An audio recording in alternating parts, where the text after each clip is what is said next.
كريم رسول الله والله أكرم، فهل فقير بين الكريمين يحرم؟ اللهم صل وسلم وبارك على سيدنا محمد وعلى آله وصحبه وسلم. ازيكم حبايبي؟ عاملين ايه؟ يا رب تكونوا في احسن صحة واحسن حال.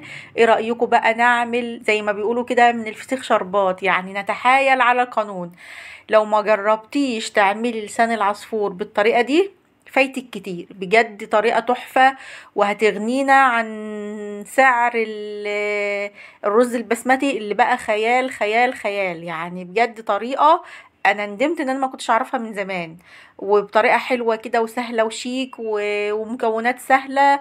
هتعملي فعلا من الفسيخ شربات وهتغيري مفهوم لسان العصفور ده، وهتستغني عن الرز البسمتي خالص بعد ما سعره وصل ل60 جنيه، فحرام كده بصراحة. هنجيب ايه بقى؟ يلا بينا نقول بسم الله ونصلي على رسولنا الكريم. معايا حلة على النار، حطيت فيها معلقة كبيرة كده من السمنة البلدي اللي هو بمقدار معلقتين من بتوع الاكل كده، وحطيت كده معلقتين 3 من الزيت برضو. بس اهم حاجة درجة الحرارة تكون متوسطة، ما تخليش النار عالية علشان ريحة لسان العصفور ما تلاقوش يلدع منك كده ويغير، لا، حمريه كده بمزاج على نار متوسطة، اقل من المتوسطة كده عشان يطلع معاكي مية مية.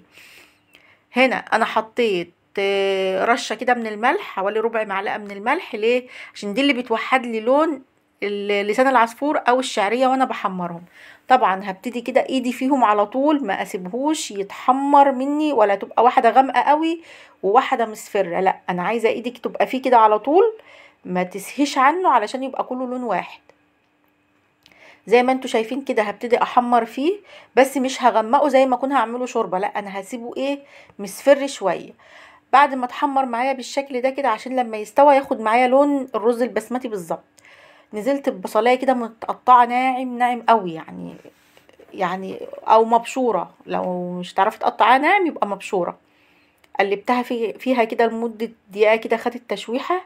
وبعدين هنزل بمعلقه كبيره من بهارات الكبسه، ودي بتكون موجودة عند اي عطار. وكمان عود كده من القرفة، ما عندكيش العيدان القرفة تقدري تنزلي بربع معلقة صغيرة من القرفة، او لو ما عندكيش بهارات الكبسة تقدري تنزلي بقى بنص معلقة بتوم باودر، بصل باودر، بابريكا، كاري، كركم، كزبرة ناشفة، اللي هي ايه الحاجات اللي احنا بنحطها للكبسة. زي ما انتوا شايفين كده هديهم تقليبة ونزلت كمان بمعلقة صغيرة كده من الكاري، برضو بتعزز من الطعم بتاع البهارات بتاعة الكبسة. تقدري تنزلي بكاري وكركم وبابريكا ومعلقة صلصة، يعني بديل الحاجات دي كلها طبعا. واكتر حاجة هتبرز لك الطعم ربع معلقة صغيرة من الحبهان البودر، وربع معلقة صغيرة من الورق اللوري البودر. طيب ما عندكيش حبهان ورق لوري بودر، تقدري تحطي 4 فصوص حبهان ورقتين لوري. هنا كمان معايا معلقة صغيرة من الملح. هقلب كل ده في بعضه، بجد حاجة كده والله وهم. ومعايا كوباية الفلفل الالوان، انا اللي كنا مفرزينه مع بعض، يعني ده فلفل الوان كده متقطع صغير. ما عندكيش متفرز عادي حطي فريش مفيش مشكله. هنا بقى نزلت كمان بالميه تكون مغليه زي ما انتوا شايفين كده، لحد ما هغطي لسان العصفور بحوالي 2 سنتي كده، او عقلة صباع، يعني ب2 سنتي كده فوق الوش، لان هو بياخد ميه اكتر من الرز شويه.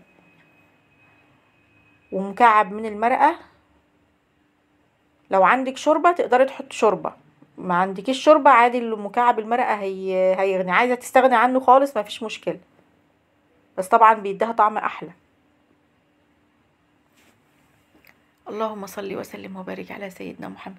هنا بقى بعد ما اخد غلوتين كده وبقت الميه في مستوى لسان العصفور، ههدي عليه خالص زي الرز لحد ما يستوى ويبقى معاكي احلى احلى من يعني احلى من الرز البسمتي، يعني بجد فكرة تحفة عبقرية، هتشرفك جدا في عزوماتك.